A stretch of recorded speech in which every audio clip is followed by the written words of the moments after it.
So welcome to the first online edition of Utrecht Blockchain Nights. It is a monthly meetup about blockchain concepts for business, where innovators can share their knowledge, and we will have two presentations with a Q&A afterwards. The format is as follows: just a quick opening by the Lisk Center, and then what I said, two presentations followed by a Q&A. You can post your questions in the Discord channel, or you can post them if you are following the live stream through YouTube on the right side. And I see that Martijn van Veen can hear us, so that's perfect. Some rules: let's not interrupt the speaker. If you are in Discord, keep your questions to the end or type them in a channel. And everybody has the possibility to talk through a push to talk button in the Discord, but only use that during the Q&A. Unfortunately, Victor van der Hulst could not be here today due to family matters, but we will have Christian Verhoef, who will tell you about the Living Lab for supply chains. And afterwards, we have Casper Roelofs, who will tell you about supply chains and NFC chips and his organization Gimli he's working on. So let's just kick off with a presentation by Christian Verhoef, and he will share his screen. All right, Hello, you should welcome. Thank you very much, Jure. Thank you, Lisk Center, for having me. I hope that everyone can see my screen and see the presentation. Hello, can everybody see it? Yes, I can see it. Okay, thank you. I see you, Christian. But you don't see the. It should be streaming live now. Well, if everybody else. Oh wait, yeah. Sorry, I'm just. Okay, no. My bad. Then I stop it and then start it again. No worries. All right, so let's dive right into it. So my name is Christian Verhoef. I'm here about the Living Lab. I'd like to keep things simple and practical, so that's how I built this as well. Let's just dive right into it. So I want to tell you a story. Like most of you, I guess we have this utopian vision about what the future might hold for us, and our government has the same vision. So we have, new building projects hopefully in the future. We have cool new trucks, cool new trains, and we're all building about we're all on the edge of a new global and sustainable future. What many people might not realize is that all hinges on one sector, really, and all points towards the same sector, which is logistics. However, the logistics sector, they have a few problems. Let me enlighten you. So this I did not know myself as well, but most logistics companies don't know the delivery times of ordered goods, don't know the history, they don't know how to best utilize their trucks, they don't know how to better optimize the purchasing and ordering information, they don't know how to manage their information better or even map their information flow. Most logistics companies don't know the location and condition of their goods even. And what's even more troublesome is that logistics companies, the sector that we're all pointing towards, they don't have the time or money to innovate, and they cannot afford failure. So let me go into that process. Let me simplify it for you. So logistics made simple, right? So we have, on the one side, we have goods, things that we want from a place of affluence, where it's a lot. And the logistics sector wants to bring it to a place where people want it. And then you have your reasonable customer that wants it as fast as possible.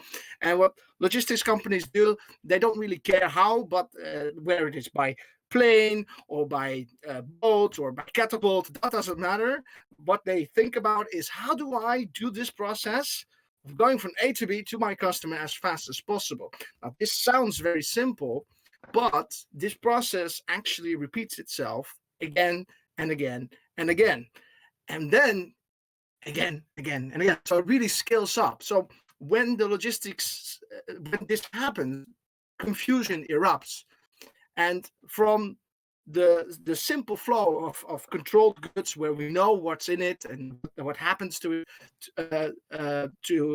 following a logical process to a customer, what quickly happens is that it turns into a black box with an unordered process with very demanding customers, and it all can break down. It's a very delicate process. So the logistics sector is hampered with a couple of simple problems, but really hack into it. So we have skill, which makes it complex really quickly, even though the steps in itself are quite simple. Then we have speed. It has to go as fast as possible, and through capitalism it's quite ruthless. If you are not the fastest person, then you're cut off the process quite quickly. So there's no room for error. The margins with financials and everything, we want goods as fast as possible. We also want as cheap as possible. So if I miss my deliveries somehow, my company fails. So there is no room for failure, which makes logistics as a whole sector basically look for one thing, and that's stability, simple solutions, no risks, please. So when we talk in Lisk, in many places about these new cool technologies, about the supply chain 4.0, which you're seeing in front of you right now, about digital ledger, Internet of Things, artificial intelligence, what they are really looking at is this process. So we're thinking about this cool process of the future, and they're busy with this process right now. So when we talk about upgrading for the logistics sector in the future, they're not really interested, the logistics sector as a whole, in how does it work. They're actually more interested in how does it work for me, or how can I adapt it. And it needs to be simple. It needs to work out of the box. So what we are going to do with Spark Living Lab is, instead of having all these convoluted technologies that might have great promises in the future, we're going to bring them now into a lab, into a practical environment where they are being used with today's technology, and we're going to see, can we integrate them? Can we use the normal technology that they're using, the forklifts, the boxes, the hand scanners? Can we integrate them somehow with these new technologies so it becomes practical and it becomes as simple as a hammer for the logistics companies to use, so that this simple process can be improved in a way that they can understand. So this is a nice version of saying it: to achieve sustainability goals and realize a fully circular economy, supply chains need to collaborate effectively and increase capacity utilization of transport. But what we're really talking, of course, about is utilizing these new technologies, and it needs to be simple. Thinking about that, and thinking about these new technologies, there's a secondary problem that you might not realize with this logistics sector at start. So we have all these repeating simple processes over and over again. And what happens through confusion, basically, so as the system grows and it becomes more complex, confusion is ripe, and pretty much people don't know what's front or back even anymore. So what happens as a result is knowledge becomes power, and that's true in logistics more than any other sector. And additionally, hoarding that information, so hoarding that knowledge, becomes power. So when we talk about implementing new technologies, what they are looking at, or what we should try to move towards, let's put it that way, is to move towards data sharing technologies in an open network so that everybody can access the same information, that everybody has the same knowledge. Hey, blockchain, that's cool. That's where it comes in. That's what it all is about. But again, bringing it into this practical environment where they can actually play with it. So not only do we bring it into a practical environment, but we're also working with a lot of different parties, so that the applications, and there are more people coming in, of course, but so that the applications that are being developed there are not centered towards one specific solution or one specific party, but rather to help the entire logistics sector. This initiative is, of course, not just supported by companies, but it's also supported by the government. And as a result, it needs to be open. And I think that really goes with the blockchain thought. It needs to be, we need to be able to recycle some of this technology so that other people that are less able are still able to use it. That doesn't mean that we need to give every information away, just for free or something like that. That's a misconception. Open source doesn't mean free. But that does mean that we need to think about how can we help those that don't have the means to innovate, especially in the logistics chain, because not everything is equal. So again, what we're going to create with Spark Living Lab, what we're going to create is a virtual world or a world of things where we can combine the real world and the digital world, and we can combine it together so that we can share information more freely, and basically as a result develop real life tests for all these cool new technologies. So this is a call to all these technologies, the Internet of Things technologies, these blockchain technologies. If you have a concept and you're out there and you say, I have the next great solution and everybody needs to see it, the logistics companies, at first, they will be too busy with the same process that we saw, the simple process before. They won't have time for you. But you can come to me, and you can come to us, and we will try to test it for them so that when they try to implement it, it actually works. And then they say, yeah, cool, we want this, give it to us. No matter how, just make it work for us. Same as the hammer, right? People are not really interested in how the hammer works. People are interested in having a hammer and push it on in the wood. So what we are going to do as a Spark Living Lab, we're going to open 4 locations in the Netherlands where students, mostly, so that we can have this cooperation with the new world and the old world coming together, but not only just that, just also the students coming in, which is the workforce of tomorrow, that's, mind you, they're coming together to experiment with these new technologies, to see what works and what doesn't work. We're going to see which data technologies are actually viable and which need more testing, more development in real time. So yeah, it's cool that in theory that your application works. That's great. But we're going to see what practically works. So besides from being open for students, we want employees from the working logistic world, practical people that do day-to-day jobs, to come in and to be with the students and to develop it together. So it doesn't just become a student-funded project where the government comes in and says, "Oh yeah, cool, let's just have all these students come in." No, it's the companies and the students coming together, making a new cool use case. Or we want to see if this works. Can you help us? And then together they will make it real. So the students will help develop it, but the practical people, they need to adapt it to their actual work environment as it is right now.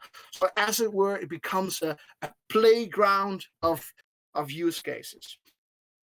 All right, so at the moment we are looking at 2 physical hubs that are, well, semi-confirmed. That's Evo Venedex, which is what the picture that you saw as well. They are opening their warehouse for us. And the RSA from Amsterdam, they have a airport terminal that they're willing to open for us, so that we can actually test it with a terminal.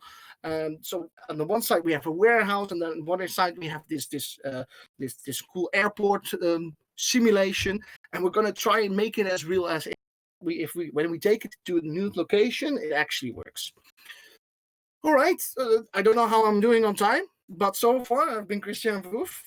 If you want more information on this, we have a website. It's going changes, of course. Spark Living Lab. You can contact us, info Spark Living Lab. You can also mail me if you really want to meet me. And this is my LinkedIn. How am I doing on time? Perfect. Perfect. Thank you for the presentation. You're Christian. welcome. Do we have questions, maybe? Yeah, let's do 1 or 2 questions right now. Yeah, Christian, I have a question. Go ahead. I hope I'm asking not something that you already mentioned, but to what extent do you guys also have funding to develop like new stuff, new proof of concepts, new use cases? Yeah, that's so. Let's go back a little bit in the presentation. So as you can see, we have TNO, we have Block Lab. We have TO Delft. They are providing us with the technical know-how, and they are, of course, they don't work for free. They do work on a basis that if there is no hours, then they don't have any work. So it's not like we're hiring them or something. They're not expensive consultants. No, they're working on developing these projects. But there undoubtedly will be many more partners coming in as the lab grows. So yes, we do have funding. The project is set up in such a way that we provide commitment from our side, but we also expect commitment from the business side. So in order for a project to be taken into the lab and to make sure that it's not just, oh yeah, cool, we really like this, how about you just develop it? We want to prevent that. We will require a 50-50 commitment, aka it can be in time, but it can also be in money, where we will develop it together. It's almost useless to just throw money at it and just say, okay, let's develop it, and then half a year or a few months later something comes out, and then oh, that's not what we expected, or it doesn't actually do what we wanted it to do. So that's not how I meant it. It's one of the most awesome things to hear as a programmer, of course. Yeah, makes sense. Thank you. Very interesting also. Thank We'll you. Be in touch. You. Another question. Go ahead.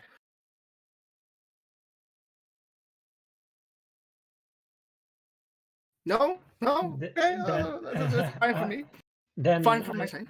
I have a question. Go ahead. So for the places that you are using, yes, does it need to be an empty space, or is it also possible to have an operational place where you are? We prefer an operational place. So we're going for simulated warehouses right now. The closer we are to the business, the better it is. But with logistics, generally speaking, they don't want people on the actual business floor, because if you interrupt the process, again, speed, margins. So if I'm slow, or there's the failure of delivery, my business can be gone tomorrow. So interrupting that process and in any way experimenting with live stuff, it's like I'm going to work on the Google servers and I'm going to experiment something new, and then just press commit. You don't do that. So yeah, we want to be as close to the business as possible. This is why we have these simulated warehouses that are actually being used right now, or also for other purposes. Perfect. Thank you for the presentation, and let's talk about it later, because I think there might be more linkages with Lisk and the Lisk Center community. Yeah, absolutely. So if you're out there and you have a blockchain concept, not just Lisk, I'm very happy to have Lisk programmers or even concepts joining the Living Lab. But if you want to go out there, and it's a win-win situation, that's how I see it. It's a win-win situation for everybody involved. So it's a win for the students because they get to learn something new. It's a win for the companies because they get to see what works and what doesn't. And it's a win for the upstarting community in these new technologies because they get to prove that the technology works or doesn't. But they have an actual case where they can say, look, this is where it's already being implemented. They are using it already fully in their entire chain. Oh, wow, that's very interesting. And what you will see with logistic companies, most companies, but especially with logistics companies, once one person implements it, they're very fast to follow suit because then it's safe. Then it works. Then my process of going from A to B, then it doesn't get interrupted. Then I have this stability that they're all looking for. And then you can really roll it out. So that's how I see it. It's a win for the blockchain community, it's a win for the students, and it's a win for the companies. Thank you. Let's go to the next presentation. Thank you for having me. You're welcome. If everybody within the Discord can join the stream from Caspar, they will probably see his presentation. Yeah, I'm afraid that we're gonna have to go with plan B, where you stream it. Okay, I will share my screen.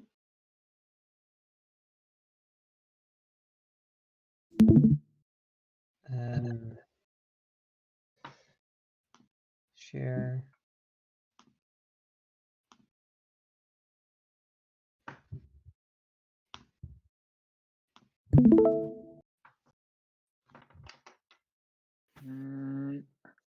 Yeah, I'm afraid that we're gonna have to go with plan B, where you stream it. Okay, I will share my screen. I just heard myself back.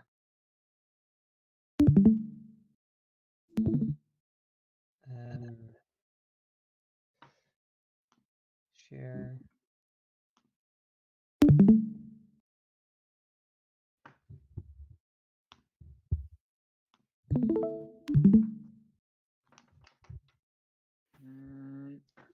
So yeah, take I'm it away, afraid that Casper. We're gonna have to go with plan B. You stream it. I keep hearing myself heard in myself repeat back. now.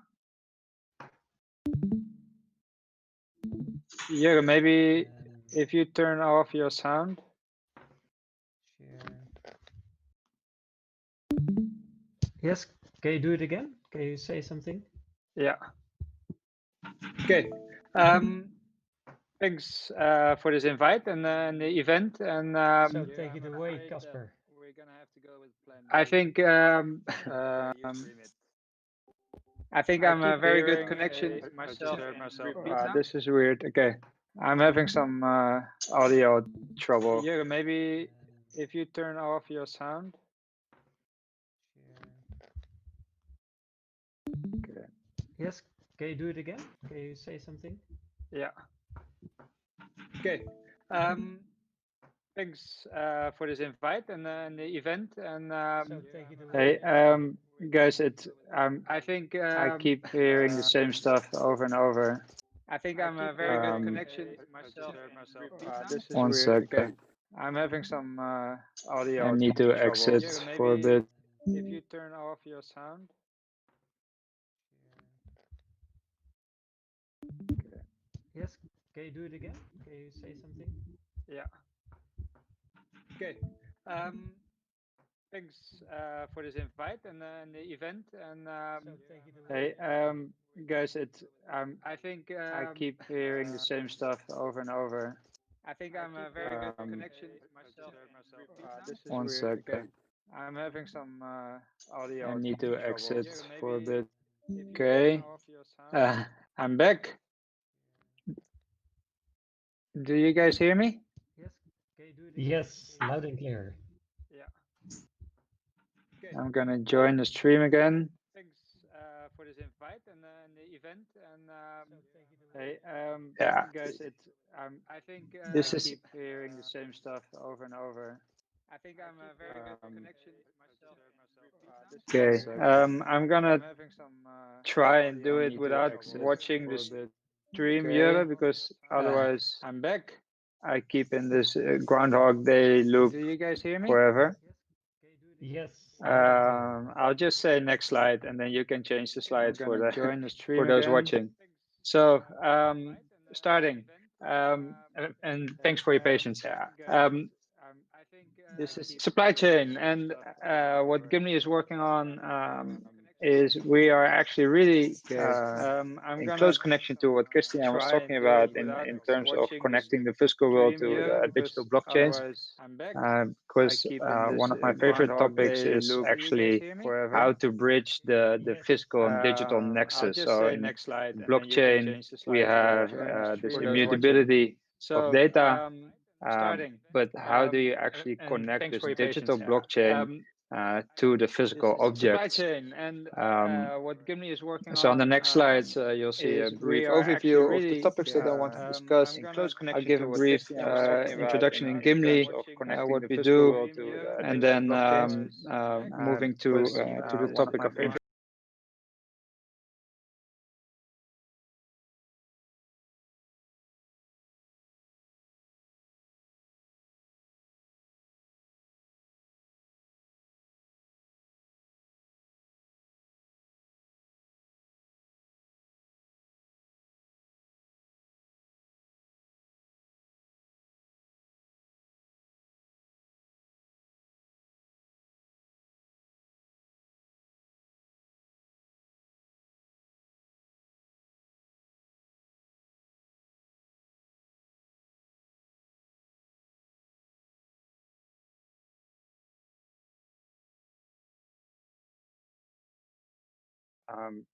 because I believe that by working together and building on each other's strengths, we can develop solutions that really matter in the real world.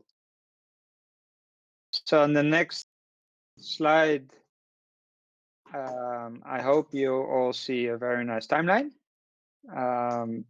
describing the end-to-end services that Gimli can offer in developing solutions.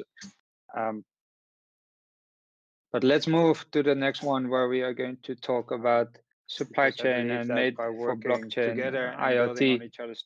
I made a very scientific word really matter diagram.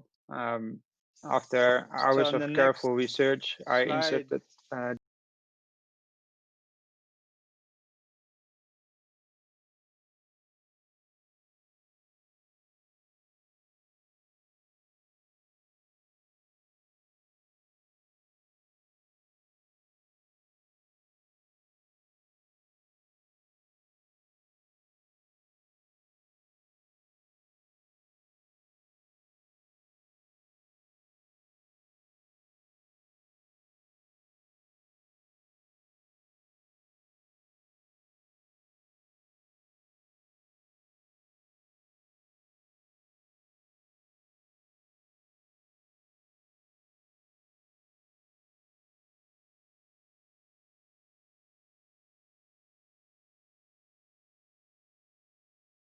that I want to work on in developing made for blockchain IoT devices.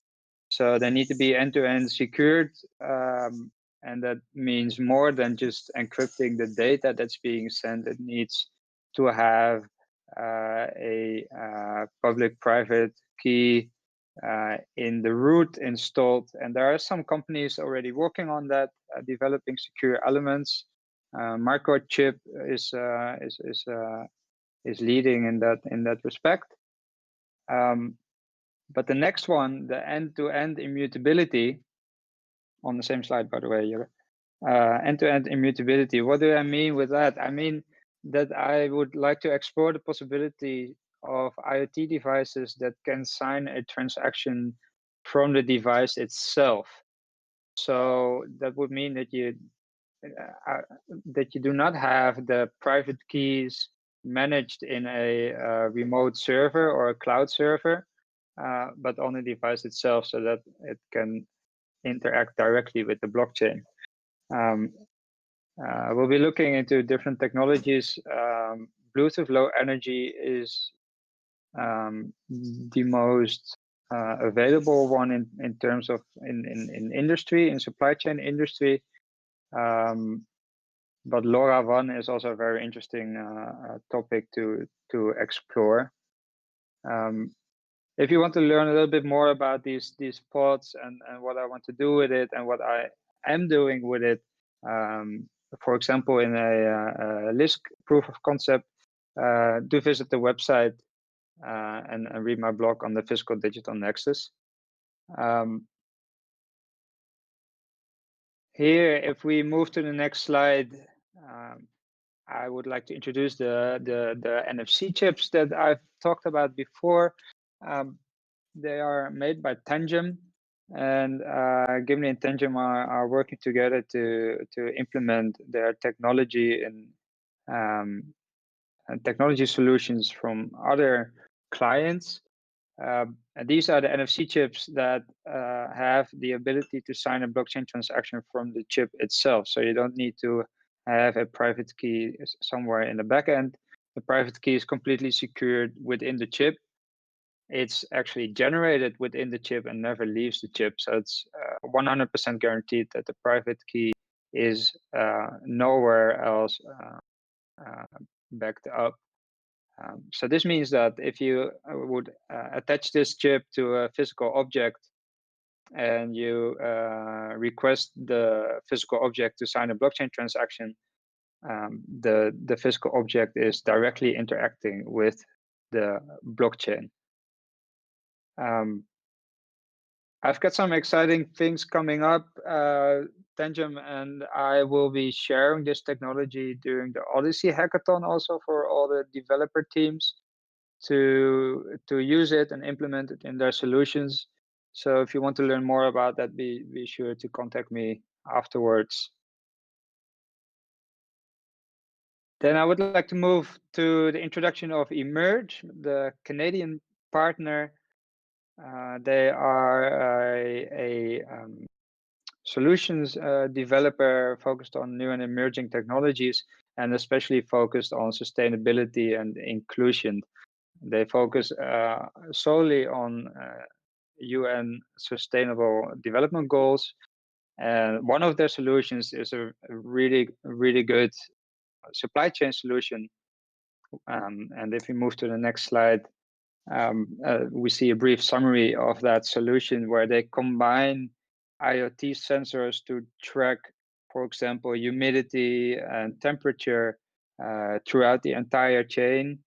And they provide the client with the possibility to use this data to improve their processes and efficiency. And it also is used all the way to the end, towards the consumer in the store, that can scan the QR code and then see the whole story of what they are actually buying, where it's been, and what happened, and why it is a better product than some less sustainable product. With Emerge, Gimli is also working to implement their solution with clients that are interested in that. But we are also working on these NFC chips from Tangem to further improve their solution. So we are experimenting with that. So that's a very exciting event for myself, and I hope also for the supply chain industry at large. Moving towards the end, of course, I'm really open to work together. Christian, I will definitely also be contacting you again about the living labs. I actually already talked to Victor about that a little bit, to explore possibilities to develop these made for blockchain IoT devices together.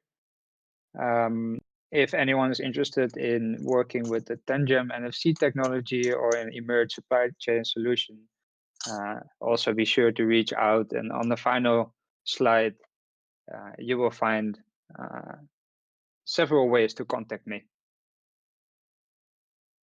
Now it's been very silent. I hope the presentation worked a little bit by this.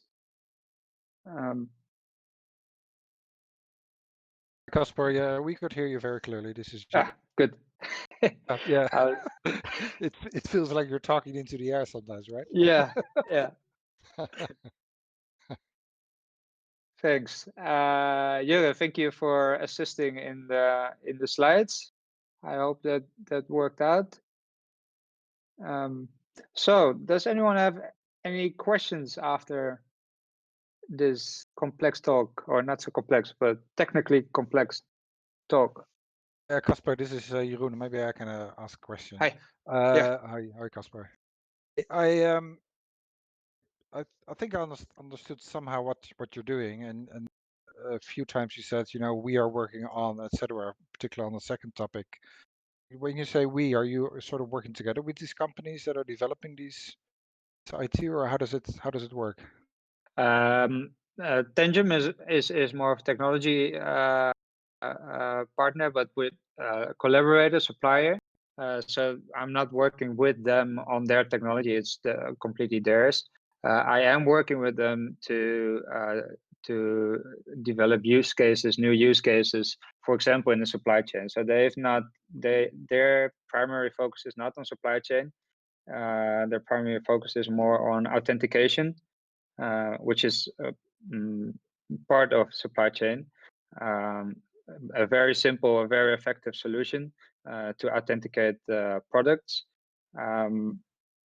But I'm working to implement it in new and more expensive use cases. And with Emerge, I got in touch with them about the supply chain solution, and then they actually informed me about the pain of connecting their physical goods to their blockchain backend. And that's why they have become very interested to test these NFC chips. So that we are going to do together. Yes, I guess you're aware of what we're doing with Robert Rongen, which I you know pretty well as well. Yeah. The Smarties, and we're just kicking off a project, and Christian knows about it as well. Oh. If he's still online. Oh yeah, I am totally here. Oh, you're totally there. Oh, Kamitor. And one of the objectives of sort of a new project that we're kicking off with some EU grants is looking at the data integrity of IoT sensors, connection with blockchain. Right. If I understood it correctly, that seems like to be a topic that you're working on as well, right? It's something that I want to start working on. I am working on it. I've actually submitted a grant proposal to the feasibility studies from MIT. No, not MIT, but the RVO MIT feasibility studies. Okay. And because these NFC chips, they are one technology, right? But that's only near field, so it's very limited range. And then I started exploring, okay, can we do the same thing with, for example, Bluetooth Low Energy beacons and sensors? And I didn't really find a working solution in the market yet. So that's why I'm exploring that direction and looking for opportunities to start building that. And I got a small grant from the Lisk builders community to try out to build that with the Lisk SDK. So it's more of an exploration at the moment. So if you guys have a more concrete project, I would love to learn more about it. I wasn't aware of that yet. But the data integrity is one part, and I believe there are some good solutions for that.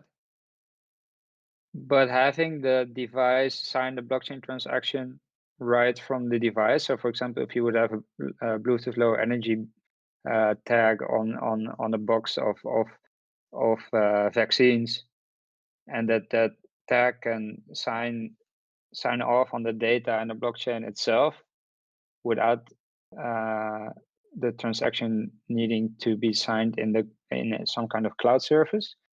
That is the additional direction that I want to explore.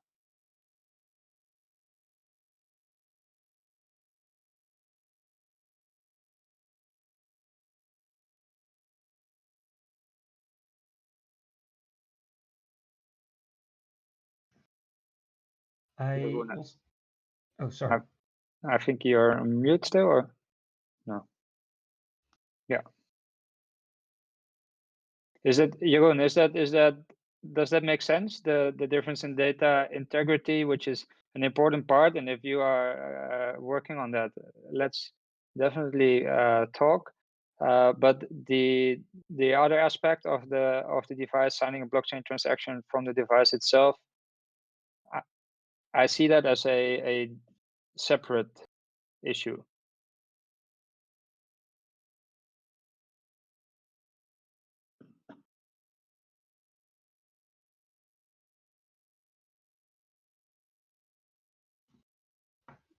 Would you like to respond, Jeroen, or is your question answered?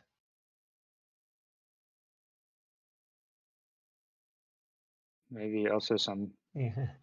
technical issues. We do not hear you anymore. So I will take this opportunity to ask a question from YouTube. Martijn van Veen asks, why did you decide to use a public chain instead of a consortium chain? That's a question to me. Why did I decide to use a public chain instead of? Oh, and the emerge solution. So it first of all, that's not wasn't my decision, and it's fully the emerge's solution. But they are using a hybrid solution, and partly the public part is because the consumer also needs to be able to see what happened to the product. So an example of a use case is, for example, fair trade coffee beans from La Maceta in Colombia. They conducted a full pilot and tracked the entire batch of coffee from Honduras to Canada, I believe. And in the end, when the consumer is shopping in the store and he is buying the coffee, they want to be able to prove to the consumer irrefutably also what happened to the coffee. So if you would put that entirely on a private consortium chain, yeah, that brings the obvious trust issues that come with private chains.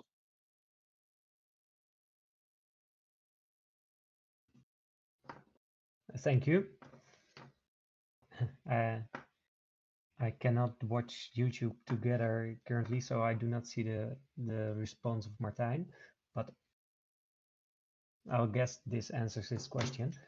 Someone else with a question.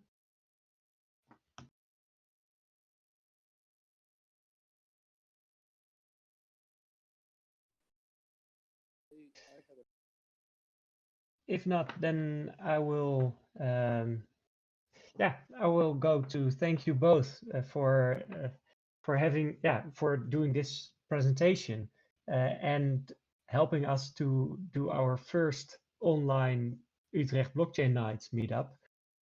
I hope everybody enjoyed it, and I also hope that we can make the next one work again. I think it's the last Thursday of May. We will have one about decentralized organizations. Do I say this correctly? And so keep following us through our meetup or through our. And thank you, Christian. You're welcome.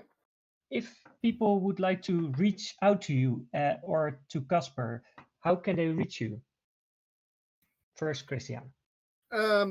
We have a website, sparklivinglab.nl. It will change, of course, as we update things. You can send an email to info@sparklivinglab. You can also contact me on LinkedIn, Christian Verhoef, and you will see my face naturally. Yeah, that's Perfect. I think it. Who are you hosting next week specifically? Do you know already? No, we do not know that yet. Okay. I'll be reachable through the website gimli.io. Be sure to spell that right with a Y at the end, not like the dwarf from Lord of the Rings. And Casper at gimli.io. And of course, LinkedIn. Perfect. Thank you for the presentations and everybody else for being here, and thank you for the questions. Thank you, Jure, for the opportunity. Then I will close.